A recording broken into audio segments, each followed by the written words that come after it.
noite, pessoal. Como vão? Estamos começando mais uma live aqui no canal Espiritualizando, comigo, Rafael Soares.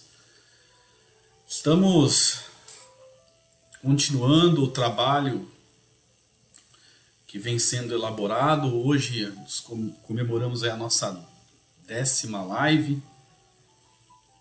Espero que o pessoal esteja gostando. O trabalho ele é mais complexo do que a gente imaginava. Estamos aprofundando no Livro dos Espíritos com muita alegria, concentração, tentando aqui de alguma maneira trazer um conteúdo bacana dentro do que é estudado o Livro dos Espíritos. Essa introdução vem sendo bem desafiadora, vem sendo também muito inspiradora também, e da mesma maneira nos abrindo os olhos para a importância que a introdução ao Livro dos Espíritos é para o Espiritismo. Então nós vamos daqui para frente continuar na verdade, nessa meditação, nesse momento de filosofia do Allan Kardec, em que ele começa a nos mostrar como aconteceram, né, as inúmeras críticas que ele recebeu por conta do trabalho desenvolvido. Mas antes de começar, eu vou aqui mandar um abraço para o pessoal que está nos assistindo. Entrou aqui na live, nós estamos ao vivo nesse momento. Na próxima semana, ou no próximo final de semana, vamos subir novamente esse vídeo já editado. Então vou mandar um abraço aqui para a Ângela, que acabou de entrar. Boa noite. A Débora, também boa noite. O Ralph. Logo mais vai entrando as outras pessoas. Nós temos aí por enquanto 4 pessoas assistindo. E o vídeo vai ficar gravado no YouTube. E as pessoas poderão acessar quando quiser. Vai ser um conteúdo básico para aquele que está começando no Espiritismo. Então é por isso que a gente vai devagar, vai com tranquilidade, sem pressa, porque se não entender essa parte, a pessoa entra na pergunta e resposta sem dar credibilidade para o Espiritismo. E esse foi o trabalho fundamental do Allan Kardec. Antes de entrar na parte de fenômenos, sobre as leis do Espiritismo, né, as leis de Deus, ele procurou dar uma base para o Espiritismo, dar credibilidade, demonstrar como que foi feito esse trabalho, como que ele chegou nas investigações científicas, até que ponto ele conseguiu fazer as provas que precisava fazer, e até o ponto que ele passou a não conseguir mais fazer provas contra aquilo que ele achava que era mentira. E a partir do momento que ele não conseguiu mais provar, não conseguiu alcançar e de alguma forma desmistificar, ele passou a ter fé.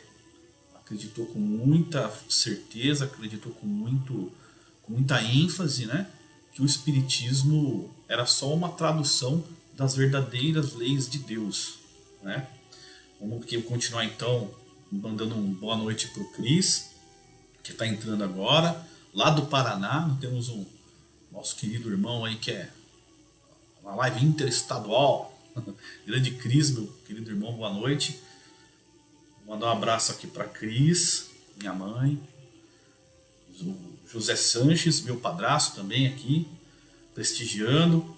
E logo mais, com certeza, as pessoas que não são só da família, do círculo familiar, vão entrando também, vão prestigiando aqui o trabalho que vai sendo desenvolvido. Isso é para vocês mesmo, pessoal. Faço isso daí para poder passar para frente um pouquinho que eu sei. que é pouco mesmo. Tem muita gente que sabe muito mais, né? Então a gente vai transmitindo aquilo que a gente sabe, com muita humildade, muita tranquilidade, e vamos aos poucos atingir o nosso objetivo, ok? Então, para quem não conhece aqui o canal tem a finalidade de passar os estudos pormenorizados, pensando principalmente naquele que está começando, ok? Com o tempo vai se familiarizando com as palavras, com os termos que tem no Espiritismo e ganhando aí um carinho, né? E bastante empolgação, que é o que aconteceu comigo quando eu era menor. Aos poucos fui conhecendo, fui me empolgando e hoje eu me considero entusiasta. E aos poucos vamos subindo aí alguns conteúdos para o canal. Neste momento, o conteúdo é esse que a gente está fazendo pela live. Por quê? Eu estou preocupado com as pessoas que não têm, vamos dizer assim, essa familiaridade com a matéria. Então, eu estou com um pouco de receio de começar a postar mais vídeos sobre outros livros, como o Livro dos Médiuns, o que é o Espiritismo, Evangelho, segundo o Espiritismo, e outros mais, aí, o Céu e o Inferno, a Gênese, e dar uma embolada na cabeça de quem está começando agora. Então, estou querendo seguir uma ordem cronológica conforme o Allan Kardec seguiu também. Praticamente aqui incorporando o que o Allan Kardec realizou naquela época lá. Mas, né, dentro desse tema aqui, eu vou tentar fazer sim uns vídeos, subir, fazer um negócio mais bacaninha, curto, para que vocês tenham aí umas pílulas, né, sobre o que é o Espiritismo, ok? Então vamos lá, voltando para o nosso sistema, a gente agora vai baixar o meu rosto, né, diminuir o meu rosto aqui, a nossa imagem, e vocês vão, quem não conhece vai saber agora que tem um livro atrás de mim. Olha, atrás dessa imagem aqui, eu vou ficar no cantinho. E a partir de agora, a gente passa a navegar e viajar nas palavras do Kardec. Ok, pessoal? Vamos lá então? Nós tínhamos parado na última live nesse ponto aqui, ó. Até coloquei aqui. Vocês estão vendo, vou selecionar aqui, ó, aqui no cantinho. Vou apagar o aqui para a gente continuar. Então, o Kardec ele vinha, como eu tinha dito, falando um pouco sobre o que seria para ele uma questão, uma opinião de credibilidade feita por qualquer pessoa que seja crítica, no sentido de que se essa pessoa viesse com críticas rasas, ele não daria a mínima importância. E ele praticamente aqui elencou o que seria a crítica da qual ele daria atenção. E ele foi falando o que precisa, ou seja, aprofundar a matéria. Não me venha com críticas rasas, não me venha com achismo, que aqui não vai dar certo. Foi mais ou menos o que ele falou, tá ok? Eu acho que o pessoal deve estar ouvindo bem aí, né? O pessoal depois dá um joinha aí para ver se está tudo beleza com o som. E foi desenrolando dessa maneira. E aqui ele continua essa saga, falando o que vinha de informação e o que ele foi tendo de impressão sobre essas críticas. E esse pedaço aqui é o que eu justamente estava falando, foi a base para ele, vamos dizer assim, fazer com que o Espiritismo tivesse aí uma proporção rápida de alcance, porque na época não tinha internet, na época era no máximo carta, e só chegava por navio de continente para continente. E quando não era continente para continente, era de cavalo. Então era carroça, cavalo, então levava dias para uma informação chegar em um outro estado ou uma outra cidade, dependendo da distância. Então, para que isso não, vamos dizer assim, caísse no esquecimento perdesse a credibilidade ou começassem a falar em charlatanismo, ele criou essa parte, né? Ele transmitiu tudo que ele entendeu de correto, e essa base aqui dura até hoje. Dura até hoje. Poucas pessoas dão importância para a introdução. Normalmente, quando se abre o livro num centro ou nos estudos sobre o Espiritismo, como eu tinha dito numa outra live, são visualizações pontuais, ou seja, a pessoa abre num tema aleatório e aí passa a fazer ali o estudo. Dificilmente as pessoas pegam página por página, como nós estamos pegando, e vão desenvolvendo um estudo, né, uma coisa mais hermenêutica. E na maioria das vezes acabam não entrando na introdução, porque ela fica no começo do livro. Eu não sei qual que é a ideia das pessoas, na hora que elas abrem o livro, elas não vão para o cantinho, né, para os cantinhos com medo de pegar o sumário, né, o prefácio, então acabam esquecendo da introdução. Mal sabem que aqui a introdução é muito importante e a base praticamente aí para os iniciantes, ok? Então vamos lá. Dissecando o corpo humano, o anatomista procura a alma. E por que não a encontra debaixo do seu escalpelo, como encontra um nervo? Ou porque não a vê evolar-se como um gás? Conclui que ela não existe, colocado num ponto de vista exclusivamente material. Então, assim, como a gente vinha falando na última live, a pessoa que tem por característica a investigação por meio do conhecimento que ela tem material, ela vai ficar com a visão limitada. E é isso aqui que ele está falando. Então o anatomista ele entende de corpo. E ele não vai conseguir encontrar a alma no corpo humano. Não é uma coisa extrafísica. Então, ele está usando aí, no caso, um meio inadequado para poder se certificar de que a alma existe. Então, novamente, para o Kardec não interessa o anatomista tentando procurar a alma no corpo. Não vai achar. Então ele não tem propriedade para falar qualquer coisa sobre a existência da alma, a existência da vida após a morte. Segue-se que tem a razão contra a opinião universal? Não. Vedes, portanto, que o Espiritismo não é da alçada da ciência material. Porque o que nós vamos entrar agora com o Espiritismo é muito ciência espiritual, mas que faz parte do universo.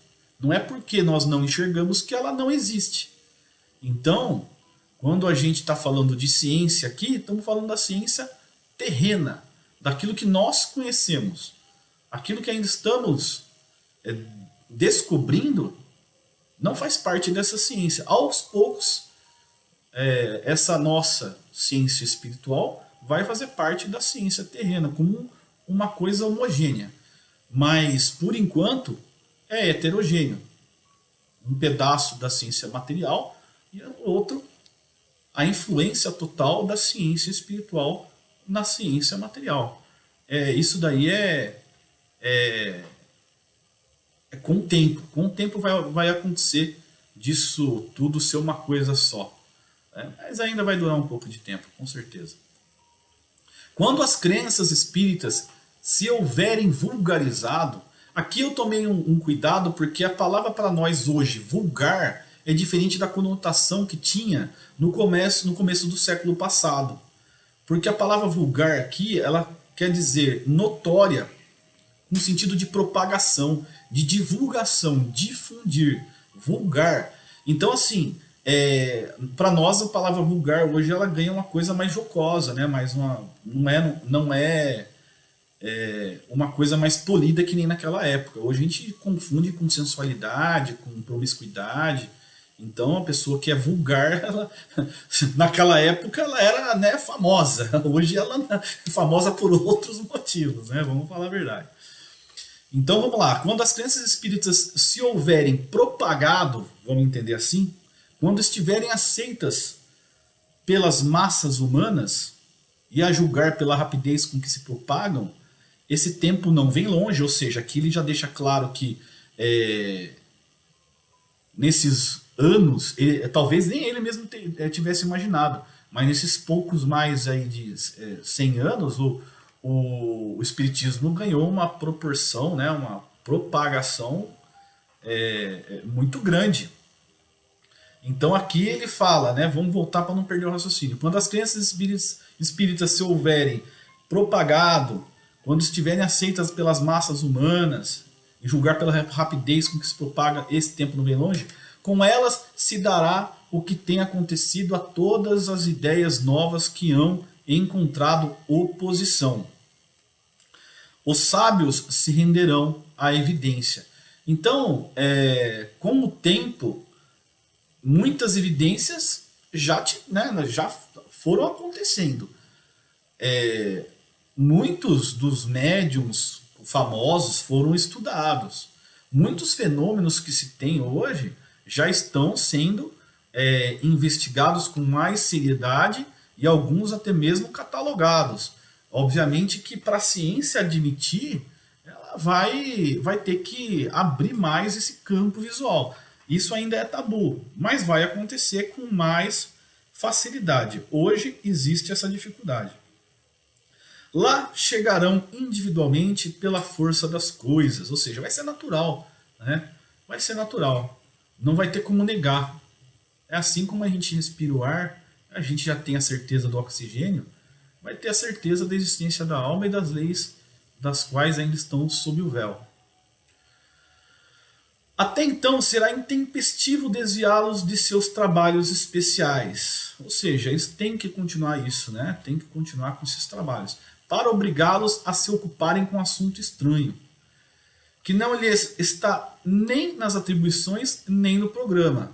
Então, é uma coisa que vai acontecer naturalmente e não tem ainda aí uma previsão para que isso venha acontecer de maneira mais rápida. É gradativo.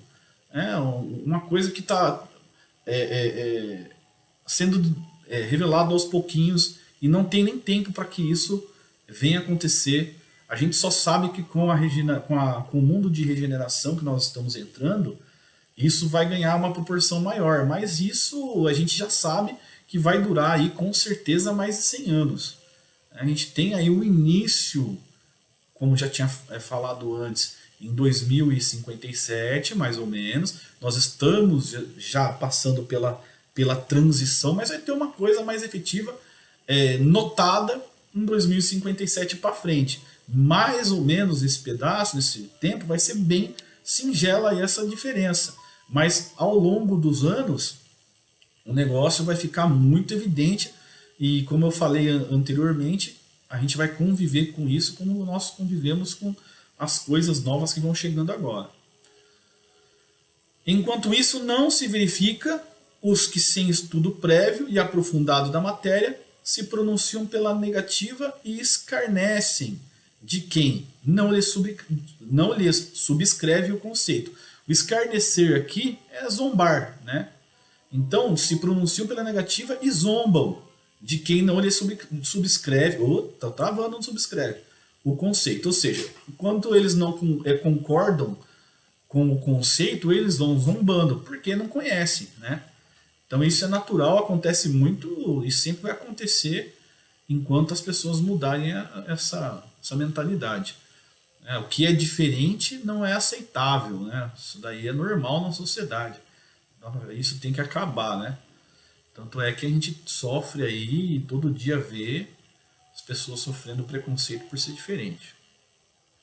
Esquecem que o mesmo se deu com a maior parte das grandes descobertas que fazem honra à humanidade. A gente tinha até inclusive falado na última live, demos o exemplo aqui do Albert Einstein, que quando ele descobriu aí uma tese sobre a teoria da relatividade, ele foi achincalhado, foi zombado, e no final das contas, o pessoal até hoje aí, né, depois que comprovada essa teoria dele aí, o pessoal tira o chapéu para ele até hoje. Super respeitado, ele talvez seja o cientista mais famoso de todos os tempos. Só perdendo aí para os mais antigos, como Galileu, como Leonardo da Vinci. Eu acredito que, assim, para nós que somos leigos e não conhecemos profundamente os cientistas, né, essa ciência aí, né, os físicos, né, a gente tem aí os mais contemporâneos, como Stephen Hawking, que já faleceu, e outros mais aí, que agora na cabeça eu lembro a imagem, mas não lembro o nome. Aquele americano que é astrônomo também, então tem aí um pessoal, mas o Einstein, ele é super conhecido no mundo inteiro, né? O primeiro físico, cientista que o pessoal já lembra é o Einstein. Né? Então, que nem quando o pessoal pensa em futebol, pensa no Brasil, é mais ou menos isso. Vamos lá, então. Expõe-se a ver seus nomes alongando a lista dos ilustres proscritores das ideias novas e inscritos a par dos membros da douta Assembleia, que em 1752 acolheu com retumbante gargalhada a memória de Franklin sobre os para-raios. Então, assim, ele coloca uma coisa muito bacana, ele faz uma comparação, a mesma que eu fiz agora, só que ele colocou aqui apontando o Franklin, né? Que foi o homem que praticamente inventou o para-raio. E aí, quando ele traz essa ideia sobre o para-raio, em 1752, em Assembleia, foi achincalhado publicamente lá. Né? Inclusive, aqui até fiz uma sublinhadinha aqui que não era para sublinhar, mas tudo bem. Tudo bem. Então, o Franklin foi achincalhado e ele fala que o espiritismo, nesse sentido aqui, vai acontecer várias vezes, mas um dia vão olhar para o espiritismo assim como olharam para o Einstein e olharam para Franklin, julgando-a indigna de figurar entre as comunicações que lhe eram dirigidas. Ou seja, a continuidade aqui sobre esse desenvolvimento da ideia dele aqui, julgando a ideia dos para-raios como indigna de figurar entre as comunicações que lhe eram dirigidas. Então, vai acabar isso.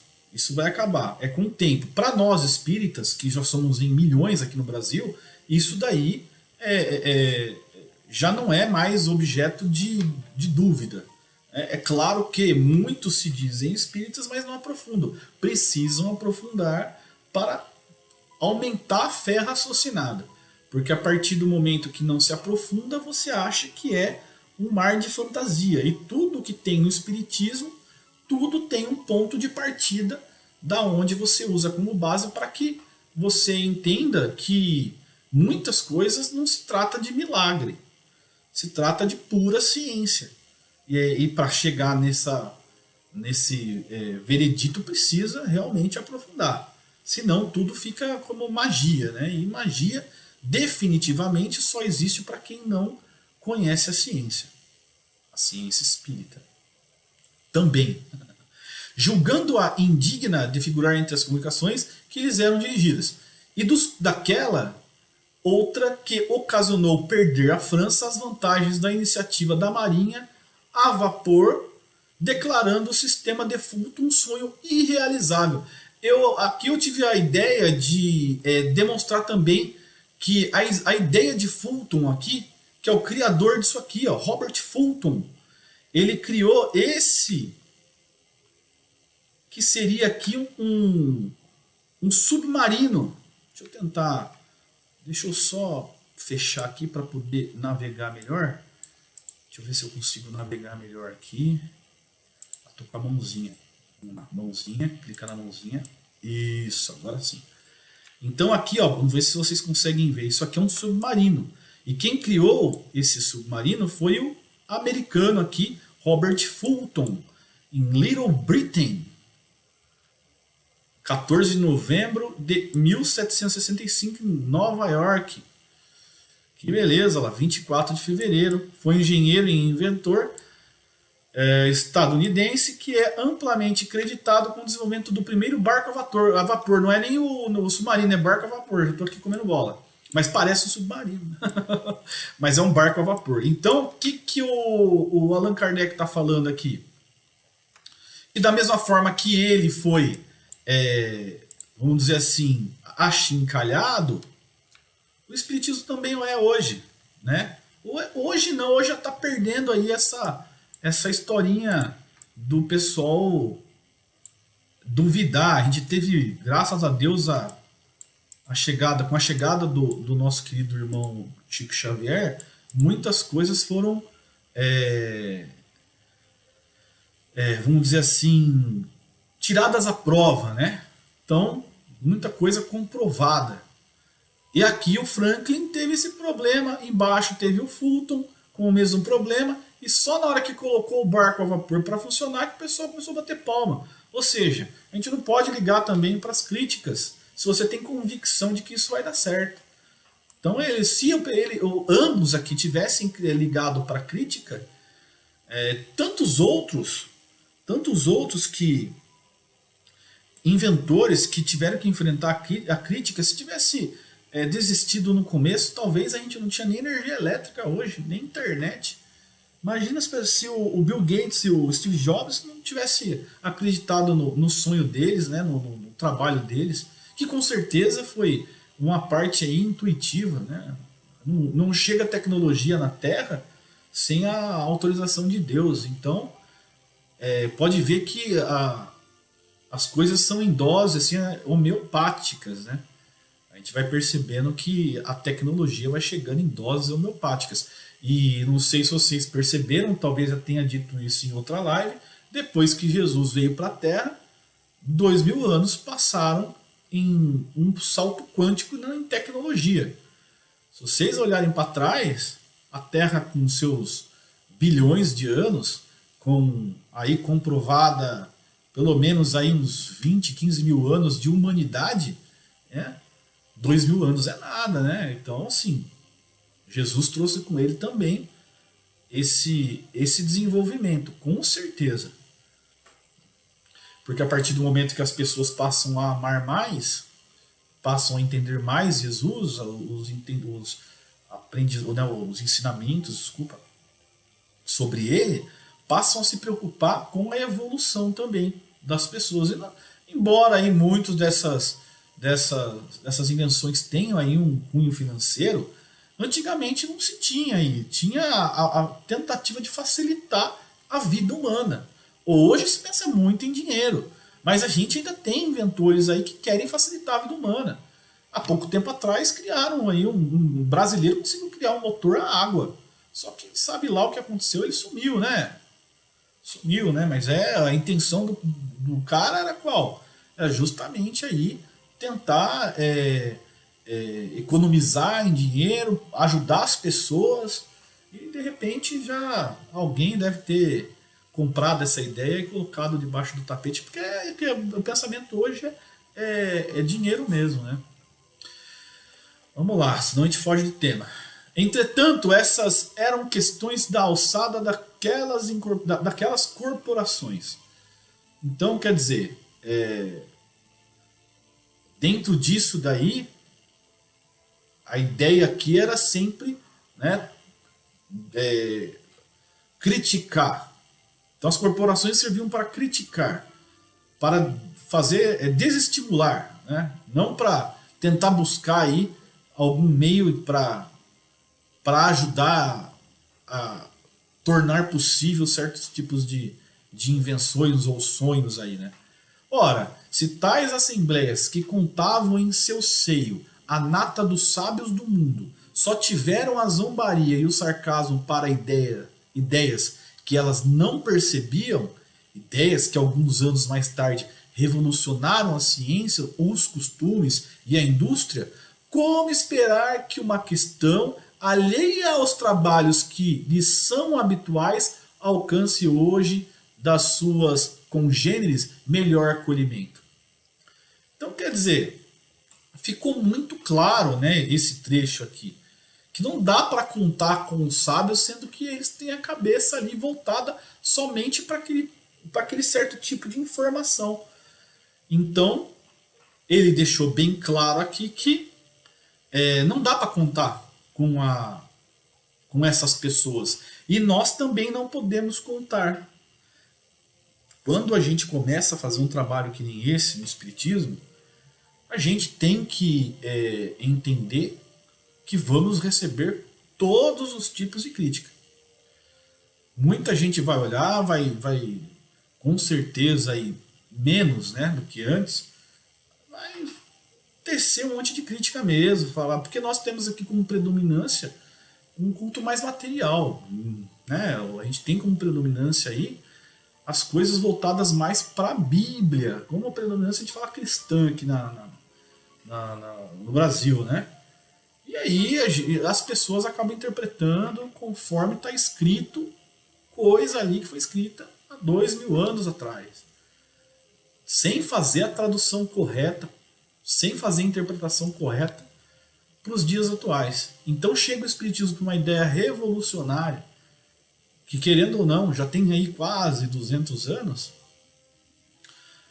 e é revolucionária ainda para as pessoas, porque as pessoas ainda estão amarradas àquilo que aconteceu há 2000 anos. Então vai existindo essa dificuldade, e na medida que a gente vai inovando, as pessoas vão criticando, normal. Já me falaram várias vezes, se você vai entrar nessa situação, vai querer fazer essa divulgação do Espiritismo, se prepara que vai ter bastante paulada. E os cristãos já sabem que é assim mesmo que funciona, desde a época de Jesus. Aliás, até antes, né? Esses esses erros de alguns homens eminentes aqui que ele quer dizer são pessoas, vamos dizer assim, respeitadas, né? Conquanto deploráveis para a memória deles, não lhes diminuem os méritos dos títulos que obtiveram e com eles conquistaram a nossa estima. Mas será preciso a posse de um diploma oficial para se ter bom senso? Então, ele conta aqui que os sábios, embora com seus méritos, embora as eminentes pessoas, né, com um diploma oficial, né, os diplomas terrenos, não tinham um bom senso. Então não dava para contar com esse bom senso deles, né? Dar-se-á que fora das cátedras acadêmicas só se encontram tolos e imbecis? Aí ele já pegou aqui, né? Pesado, né? Então, dar-se-á que fora das cátedras acadêmicas só se encontram tolos e imbecis, ou seja, fora do contexto dos sábios, será que só existe gente idiota? Então é isso que ele está falando. Opa, calma aí, não são só vocês que são, vamos dizer assim, os donos da verdade. A verdade está distribuída para todo mundo.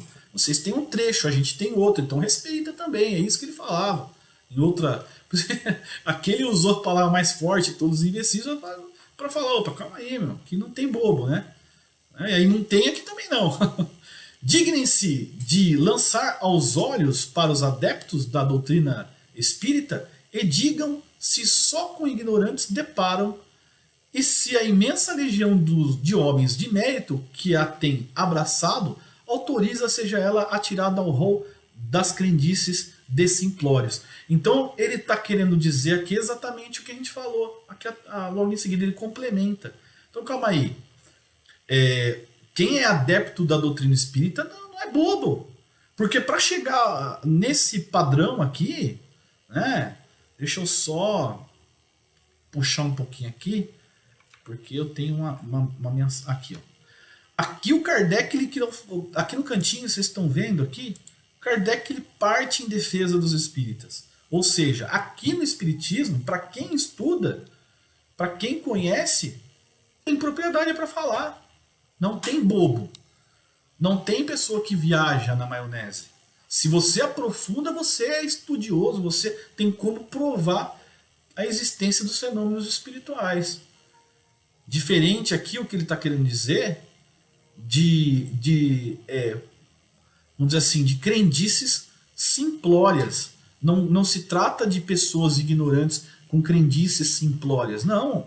Aqui na doutrina espírita foi feito um estudo, foi feita uma investigação científica. A partir do momento que a ciência não respondeu mais, não conseguiu dar o retorno com relação a isso, aí, com certeza, o espiritismo, os fenômenos espirituais passam a existir. Porque se você investe numa investigação científica e ela não te dá resposta, quer dizer, ou você renova essa investigação, cria uma coisa melhor, ou você abre mão e fala, realmente estamos aqui com essa situação de crédito, né? Então vamos lá. O caráter e o saber desses homens dão peso a esta proposição, pois que eles afirmam forçoso é reconhecer que alguma coisa há. Então, se você faz toda a investigação, aprofundando, e chega um momento que você não consegue mais falar sobre aquilo, não consegue mais ir adiante na investigação, porque não existem mais métodos que comprovam a inexistência do espiritismo ou da espiritualidade, você tem que acreditar que existe alguma coisa ali. Por isso que ele fala, forçoso é reconhecer que alguma coisa há, porque daqui para frente eu já não tenho mais pernas. Eu parei aqui e não consigo continuar. Mas eu sei que tem alguma coisa lá que eu não consigo provar. Então, é aquele negócio. Como diz a minha mãe, se não tem solução, solucionado está. Então a solução é, não critica, entre e fale que realmente existe alguma coisa, que não tem como provar. E passa a respeitar. Era isso que ele estava querendo na época, o respeito. Né? Repetimos mais uma vez que os fatos a que aludimos, se houvessem reduzido ao movimento mecânico dos corpos, a indagação da causa física desse fenômeno caberia no domínio da ciência. Então, quer dizer, se ele tivesse somente ali atrelado àquelas investigações, ele teria parado por ali mesmo. Né? Não teria dado continuidade para entender os fenômenos que ali aconteciam. Então ele teria dado por satisfeito. E o Kardec não, daquele ponto em que ele não se reduziu aos movimentos mecânicos dos corpos, daquele ponto em diante ele passou a descobrir muitas coisas sobre a ciência espírita. Porém, desde que se trata de uma manifestação que se produz com exclusão das leis da humanidade, foi exatamente isso que eu falei. Ela escapa à competência da ciência material. Então, a partir do momento que você não consegue provar mais com as leis que estão disponíveis na humanidade, você tem que admitir que existem os fenômenos espirituais e que existe vida após a morte. Visto não poder explicar-se por algarismos, nem por uma força mecânica. Ou seja, desiste, meu amigo, desiste que você não vai provar nunca e também não vai conseguir desmistificar isso porque é real. Quando surge um fato novo que não guarda relação com alguma ciência conhecida, o sábio, para estudá-lo, tem que abstrair-se da sua ciência. Ou seja, ele não pode ficar ligado somente àquilo, ele tem que abrir o campo de visão dele. E dizer a si mesmo que o que se lhe oferece constitui um estudo novo, impossível de ser feito com ideias pré-concebidas. Muito simples. Uma ideia muito simples. Então, se você caminha até um ponto e daquele ponto você não consegue mais, você tem que criar novas teorias para aquela situação. Você tem que criar teorias, tem que tentar fazer a prática, descobrir métodos. A gente já teve aí situações de exemplos, tá? Isso daí inclusive está no livro Mecanismos da Mediunidade, do Chico, em que você consegue provar que nós emitimos ondas de rádio. Nosso pensamento é como se fosse onda de rádio. Magnetismo. O espírito consegue se comunicar, dependendo da frequência, pela televisão, pelo rádio. Existem equipamentos que captam. Se você descobrir a frequência, a comunicação de lá para cá. Por quê? Porque são ondas. É ciência pura, física pura.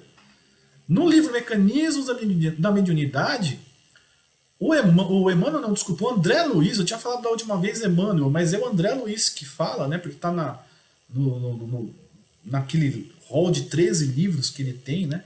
Que ele fez, transmitiu. Ele explica cientificamente, aos olhos da física humana, como funciona a mediunidade e a transmissão de pensamentos dos espíritos de lá para cá. Então é sensacional. Só que muitas pessoas não vão nunca admitir a possibilidade, porque elas não têm a coragem de aprofundar, talvez pelo momento espiritual dela, talvez porque esteja ainda presa a dogmas do passado. Então, na medida que ela começa, por exemplo, pessoas novas aqui que vão entrando, vão tentando raciocinar com a gente e vai buscando alguma razão, vai em busca de coisa maior dentro do espiritismo, que a tendência é você se apaixonar. A tendência é se apaixonar. Porque em outras doutrinas, não desmerecendo, imagina, não é isso. Cada um no seu momento, mas as outras doutrinas, elas caminham até um certo ponto. No espiritismo, ela caminha um pouco mais adiante. E acreditamos que, com o tempo, outras ideias vão sendo reveladas. A gente não teve aí agora a revelação, em 81, pelo Chico, dessa transição de regeneração. O Ramatiz, na década de 40 ou 50, ele já tinha falado sobre o aparecimento no nosso orbe de um planeta espiritual higienizador. Então, assim, são coisas que vão aparecendo, são novas. Logo na década de 40, não apareceu aí o próprio Emmanuel falando do nosso lar, com ideias do nosso lar, que hoje a gente vê criadas aqui na Terra.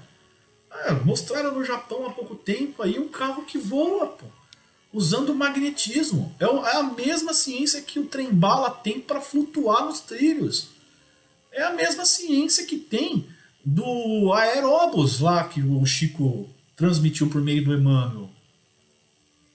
Então, quer dizer, muitas coisas vão sendo divulgadas aos poucos e as pessoas mal se dão conta. As pessoas que são espíritas, que aprofundam, quando surgem essas coisas novas, ela fala, já sabia. O Chico, no próprio livro do Nosso Lar, por meio do Emmanuel, não fala lá da presença do Clarencio, do ministro Clarencio, que fez uma palestra simultânea para todos da colônia, onde ele aparece numa projeção numa tela, em que a imagem dele sai com um som. Ele fez uma live ao vivo para todo mundo. A live já ao vivo, né? Redundante. Até desculpa, mas ele fez uma live para todo mundo simultaneamente dentro do Nosso Lar. E nem precisou de internet. Ou seja, isso em 1940. Quem diria, quem ia falar na época que a gente ia poder conversar, que nem eu estou conversando com vocês agora, pela internet, falando para inúmeras pessoas ao mesmo tempo. Que essa imagem ficaria gravada num sistema onde você poderia acessar, assim como lá no Nosso Lar, o André Luiz tentou acessar as preces das pessoas que fizeram para ele logo depois que ele desencarnou, arquivada em sistemas de computador. Na época não existia nem computador. O computador mais, vamos dizer assim, do momento, era aquelas coisas enormes que tinham usadas na guerra, que precisava de uma sala de não sei quantos metros quadrados, com uns equipamentos que iam até o teto, que soltavam uns filetinhos de papéis, que aquilo ali na verdade, praticamente parecia um código Morse, onde você colocava na máquina e fazia a leitura em papel. Não existia nem disquete ainda na época. E o Chico, por meio do Emmanuel, já tinha revelado esse tipo de sistema. Então, são essas coisas que vão mostrando para nós que o Espiritismo, na verdade o Espiritismo transmite, mas que existem essas coisas já há muito tempo no mundo espiritual. Então, só não vê quem não quer ou quem não aprofunda. A partir do momento que você passa a aprofundar, isso daí vai se entrelaçando com a nossa realidade e passa a não ser mais surpreendente. Quem pegar a primeira vez o livro Nosso Lar e ver a data que ele foi editado ali, né, foi publicado, editado não, foi publicado, a pessoa se der conta dessa data, ela fala, meu Deus, o homem era Nostradamus.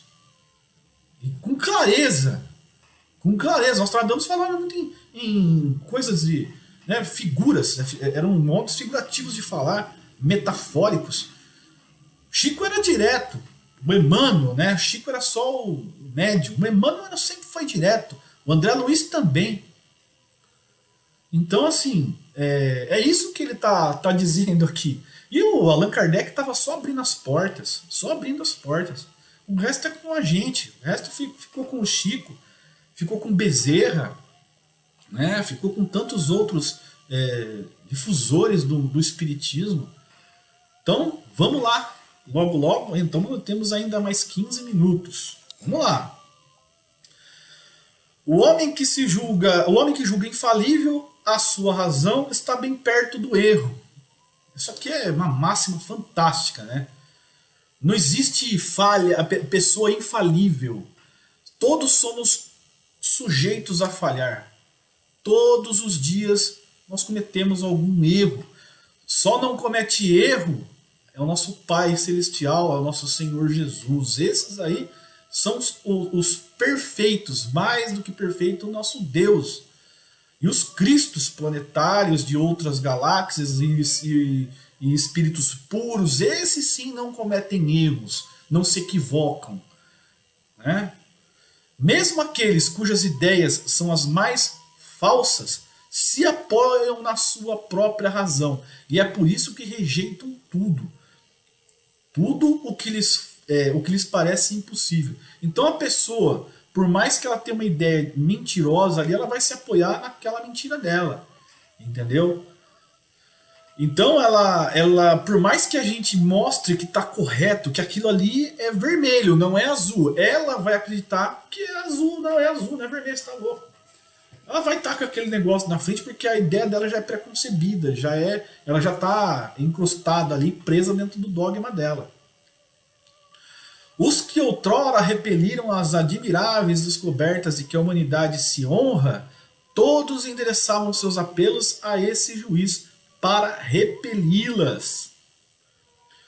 O que se chama razão não é muitas vezes senão um orgulho disfarçado. Ou seja, né? É um sentimento humano aqui que te impede de ver as coisas. Te impede de assumir, admitir que você está errado. É o orgulho. Só que aí, obviamente, né? Nunca vão falar que tem orgulho, porque eles têm orgulho do próprio orgulho. Louco o negócio, mas é mais ou menos assim. E quem quer que se considere infalível apresenta-se como igual a Deus. Então não precisa falar mais nada, né?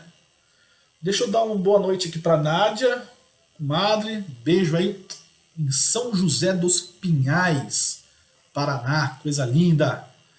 Lugar maravilhoso. Dirigimo-nos, pois, aos ponderados. Então, pessoal, acho que somos nós. Eu acho que ele está falando com a gente agora.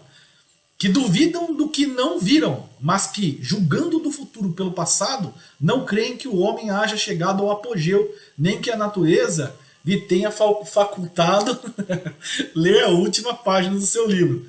A Nádia está falando aqui, frio. Aqui também tá frio. Olha, tá demais. Acho que aqui deve estar na base aí de uns 10, 11 graus, eu acredito. Aí deve estar uns 6, 7. Ai, a Ângela que adora, né? Que beleza. Ai, daqui a pouco ela se manifesta aí. Ok? Capítulo 8. Que beleza. Estamos chegando no capítulo 8. Falta pouco, pessoal. Estamos chegando, logo logo começam as perguntas e respostas. Estamos ansiosos, mas temos que vencer essa etapa. Então vamos lá. Acrescentemos que o estudo de uma doutrina, qual a doutrina espírita, que nos lança de súbito numa ordem de coisas tão nova quão grande. Olha, eu coloquei, destaquei aqui porque eu achei português bonito, tão difícil de ouvir, né, desse jeito. Então eu destaquei aqui, ó, destaque o português bem escrito. Que nos lança de súbito numa ordem de coisas tão nova quão grande, só pode ser feito com utilidade por homens sérios, perseverantes, livres de prevenções e animados de firme e sincera vontade de chegar a um resultado. Desculpa, olha, água. Vamos lá. Então aqui vocês estão vendo que algumas coisas que vão chegando pelo espiritismo, ou até mesmo por outras informações que não sejam o espírito, que tenha relevância, que tenha sentido, que, vamos dizer assim, nos leva a um raciocínio lógico, só vai ter ali uma apreciação, né?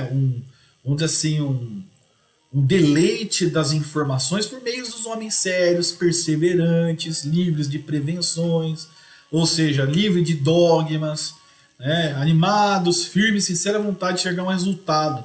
Ou seja, é o curioso de boa fé, obviamente, né? Então é isso que ele já está aqui nessa introdução falando. Não sabemos como dar esses qualificativos aos que julgam a priori, ou seja, a princípio, levianamente, ou seja, lembramos aqui aqui ele está, não, desculpa, estou entrando aqui na outra situação. Então, não sabemos como dar esses qualificativos aos que julgam a priori levianamente sem tudo ter visto. Ou seja, aqueles que fazem um julgamento sem nenhum tipo de profundidade, ou julgamento raso, nem tem qualidade para dar para a pessoa, você não tem nem adjetivo para dar para essa pessoa. Que não imprimem a seus estudos a continuidade, a regularidade e o recolhimento indispensável. Então aqui a gente lembra do Emmanuel, lá no filme do Chico, né? Que ele fala para o Chico até fala, o que eu preciso fazer, o que eu preciso ter. Aí ele fala, a orientação dele foi, você precisa de disciplina, disciplina e disciplina. E é assim para o espírita, precisa ter a disciplina de aprofundar, né, com regularidade, continuidade, e passar a se recolher de maneira indispensável a introspecção, a meditação, o alinhamento do seu espírito, da sua energia com o Altíssimo, ok? Ainda menos saberíamos dá-los a alguns que, para não decaírem da reputação de homens de espírito, se afadigam por achar um lado burlesco nas coisas mais verdadeiras, ou tidas como tais por pessoas cujo saber, caráter e convicções lhe dão direito à consideração de quem quer que se preze de bem educado. Então aqui, vamos traduzir um pouquinho aqui esse trecho, porque começa a ficar com as palavras mais rebuscadas e a gente perde um pouco do sentido, né, da frase. Então ele fala assim, ainda menos saberíamos dá-los a alguns para não decaírem da reputação de homens de espírito. Se cansam por achar um lado cômico nas coisas mais verdadeiras, ou tidas como tais por pessoas cujo saber, caráter e convicções lhes dão direito à consideração de quem quer que se preze de bem educado. Então, quer dizer, aqui é mais ou menos assim, alguns passam a apenas participar, né, de uma maneira rasa por questão de educação, ou porque se cansam, ou porque acham cômico. É mais ou menos isso, tá, pessoal? Abstenham-se, portanto, os que entendem não serem dignos de sua atenção os fatos. Ninguém pensa em lhes violentar a crença. Concordem, pois, em respeitar dos outros. Então, se não querem aprofundar por uma série de questões, respeitem. É isso que ele pede nesse momento. Respeitem. você não tem aí a capacidade, neste momento, de aprofundar, respeite, não tem problema. Só não exerça uma força contra. Né? E toda vez que eu falo isso, eu lembro lá da prece contra os inimigos do Espiritismo. Eu sempre falei para vocês aí, a parte, né, final do Evangelho segundo o Espiritismo é um resumo do Espiritismo, que são as preces. Se vocês lerem as preces, vocês vão ter um resumo do que é realmente o Espiritismo ali. Eu nunca tinha pensado nisso, me abriu os olhos numa palestra, eu nem imaginava. O que caracteriza um estudo sério é a continuidade que se lhe dá. Ou seja, aquele que percebe que aquilo já não é sério, de alguma maneira vai desistindo, vai perdendo o entusiasmo, né? Será de admirar que muitas vezes não se obtenha nenhuma resposta sensata a questões de si mesmas graves, quando propostas ao caso e a queima-roupa, em meio de um aluvião de outras extravagantes. Então, aqui ele fala o seguinte: será de admirar que muitas vezes não se obtenha nenhuma resposta sensata, né, às questões de si mesmas graves. Ou seja, aqui vai acontecer das pessoas terem um momento no estudo em que ela vai ficar meio atrapalhada, né? E quando propostas ao caso e a queima-roupa, em meio de um aluvião de outras extravagantes. Ele faz aqui essa indagação, e aqui quando ele fala em aluvião, ele está falando grande quantidade de pessoas, né? Então a queima-roupa em meio a uma grande quantidade de pessoas, ou coisas, né, de outras extravagantes. Então, ele pergunta, será que a pessoa nesse momento ela não desiste? Ela pode desistir, né? Ela pode, então, manter-se firme. Demais, sucede frequentemente que, por complexa uma questão para ser elucidada, exige a solução de outras preliminares ou complementares. Então aqui ele dá até uma dica de como você deve se portar diante de um estudo, né? Então, vamos às preliminares. Por isso que eu estou aqui preocupado em passar para vocês o Espiritismo desde o começo, né? Estudando junto com vocês aqui, tentando transmitir a ideia dele para que formemos uma base para a continuação. Então ele fala aqui em preliminares, é o que a gente está fazendo o quê? Não são as preliminares aqui, a introdução, e depois complementares, ou seja, na medida que nós formos avançando o livro de pergunta e resposta, a parte de pergunta e resposta do Livro dos Espíritos, nós vamos passando temas correlatos, paralelos, para aumentar o campo de entendimento, para poder ali dar ali uma margem para aumentar a imaginação, para que vocês possam exercitar aí, no caso, com mais clareza, algumas coisas das quais aquele monte de informação que vai chegando possa ganhar forma na cabeça de vocês, né? Então aqui essas são as complementares. Então ali logo na primeira parte das perguntas e respostas tem lá a pergunta: o que é Deus? Naquele momento nós vamos abrir a Gênese e vamos dissecar o capítulo sobre Deus, né? Que não é muito grande, mas que é necessário ali fazer a complementação. Então é isso daqui que ele está ensinando. Não fique parado somente numa informação, busque outras para complementar. Quem deseje tornar-se versado numa ciência tem que a estudar metodicamente. Ou seja, criar métodos, começando pelo princípio e acompanhando o encadeamento e o desenvolvimento das ideias.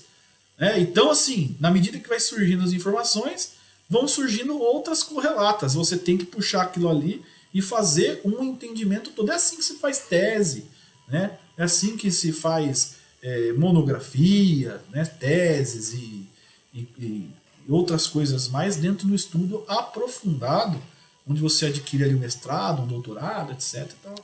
Então, em 1860 e poucos, eu tinha falado 1900 na última, eu fico com a cabeça meio atrapalhada. Então, 1860 ele está ensinando aqui a fazer o estudo. Por quê? Porque o Allan Kardec era cientista. E foi com base nessa ideia que ele está falando agora para nós que ele desenvolveu os métodos para poder tentar desmistificar o espiritismo, da qual ele mesmo admitiu que não tinha mais chance de prosseguir. Que adiantará àquele que, ao caso, dirigir a um sábio perguntas acerca de uma ciência cujas primeiras palavras ignore? Então, se nesse momento aqui, em que começa a se dirigir questões a um sábio de uma ciência da qual ele ignora, não vai ter sentido. Ele não vai conseguir desenrolar. Então precisa o aprofundamento. Poderá o próprio sábio, por maior que seja a sua boa vontade, dar-lhe resposta satisfatória? Óbvio que não. Se ele não aprofundar, se não for para cima, se não buscar novos métodos, novos estudos, se adaptar àquela ciência, né, buscando aí todas essas informações correlatas, pode ser o homem mais inteligente do mundo. Não vai conseguir responder. Aliás, ele vai responder sim, dentro daquilo que ele sabe.